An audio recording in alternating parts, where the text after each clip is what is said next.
Hello and welcome to the studio here at African Utility Week. I'm joined now by Jason Nagy, Business Development Manager, Sub-Saharan Africa region, to read out your entire job title from the US Department of Trade and Development. And Jason, I know we talked about this off air, but it's quite interesting to put it all into context.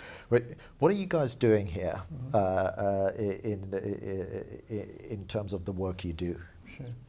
Well, USTDA it's a very unique agency, U.S. Trade and Development Agency. It's a very small agency. It's one of the smallest U.S. government agencies in existence, and we're on the ground here to kind of find nice partnerships.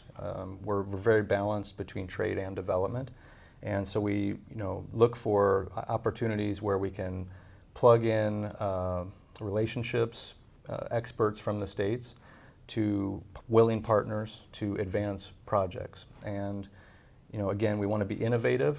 We want to be kind of localized and understand where up and coming activities and opportunities lie. So we are kind of on the front end for a lot of U.S. Commercial interests, but U.S.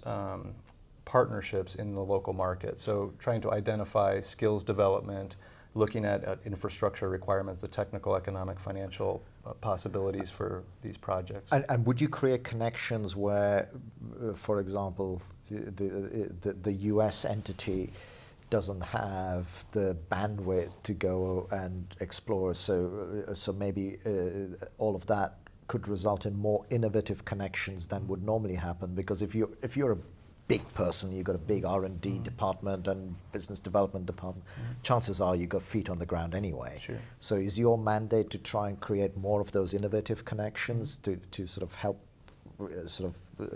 people break out of the American market? Right.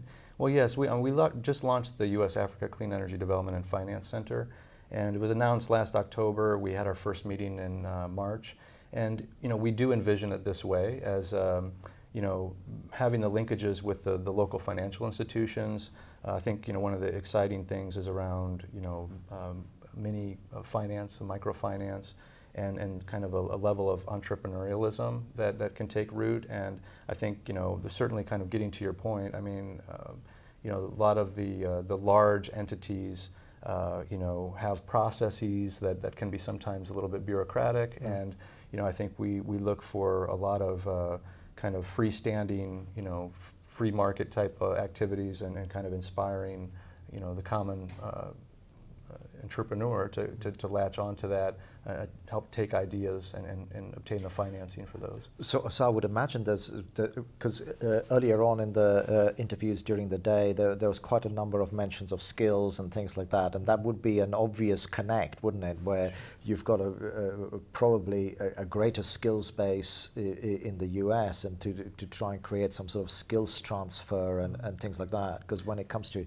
energy power, in terms of actual infrastructure, there aren't really that many people who can do the whole thing. So are you seeing more of the results on the skills side of things, or? Well, yes, and that it gets into, we do have a different range of activities, and we will go very small, but we also want to support some of the medium size and large companies to partner with kind of up and coming entities.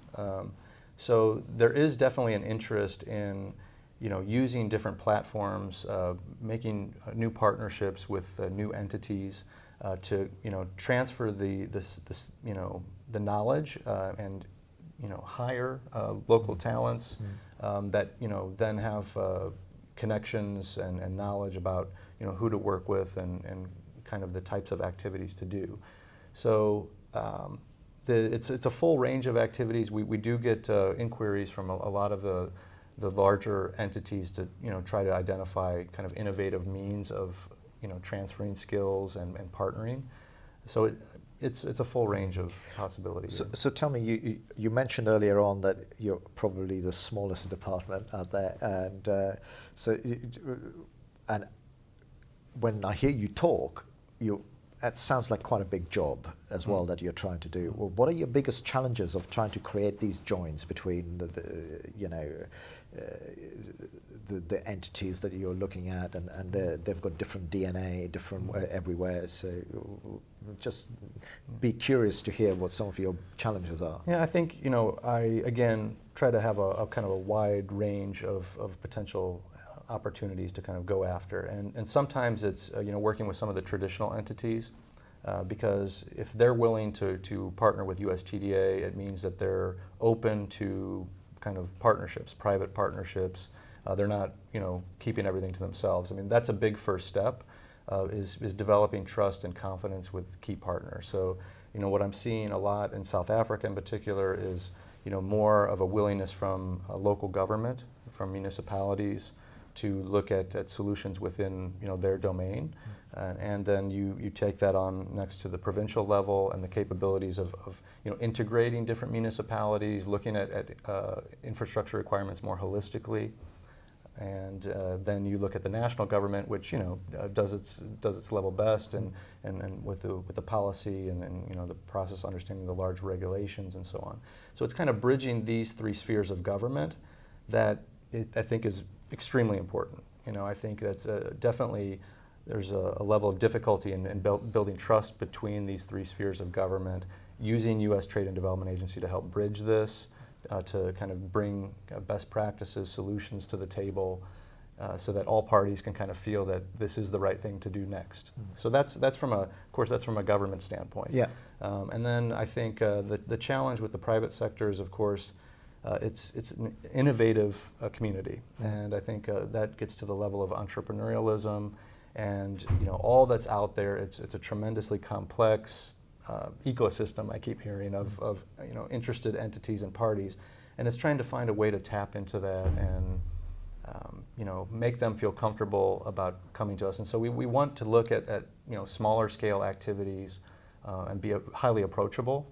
And we've somehow managed to do this at all levels, at national, provincial, municipal, and with the private sector.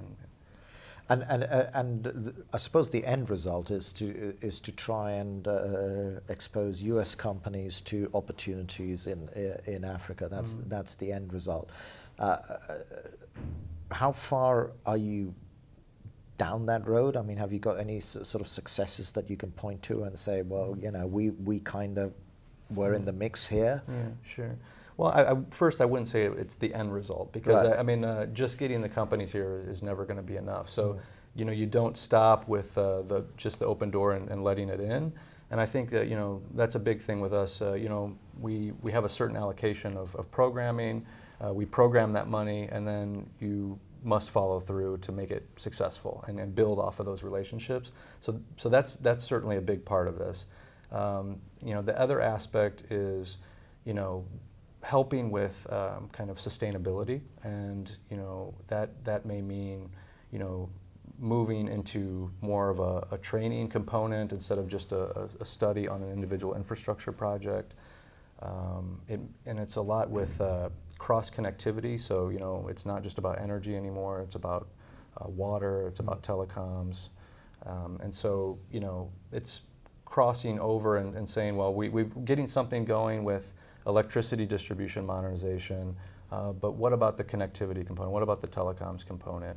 And what about delivery of training? And when you start to bring the different needs together, that's when you're becoming most effective. You're not just programming one activity, yep. but you're starting to use the portfolio of activities and try and create different connections and people benchmark of different ideas.